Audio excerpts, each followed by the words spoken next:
ఈరోజు మన మధ్య ఎవరైనా ఉన్నారా? నేను అనుకున్నాను నా జీవితం బాగుపడుతుందని, నా జీతం పెరుగుతుందని, నా కుటుంబం కట్టబడుతుందని, మంచి రోజులు వస్తాయని, అప్పులు తీరిపోతాయని, ప్రమోషన్ వస్తుందని, వీసా వస్తుందని, ఆ పెళ్లి సంబంధం కుదురుతుందని 100% అనుకున్నాను బ్రదర్. కానీ ఏమిటో ఫెయిల్ అయిపోయింది. ఇప్పుడు నీకేమనిపిస్తుంది? ఏముంది బ్రదర్, ఇంకా ఏం మిగిలింది?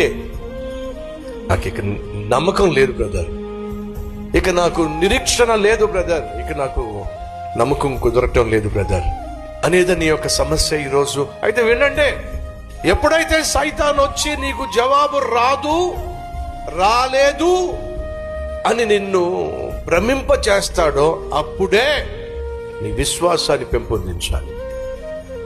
అప్పుడే మరింత విశ్వాసంతో, మరింత పట్టుదలతో, మరింత ఆసక్తితో నువ్వు ప్రభు ప్రార్థన చేయాలి. ఆశలు అడుగంటిపోతున్నప్పుడు, నీలో ఉన్నటువంటి నిరీక్షణ నిరసిల్లిపోతున్నప్పుడు, అప్పుడే నువ్వు మరింత పట్టుదలతో ప్రార్థన చేయాలి.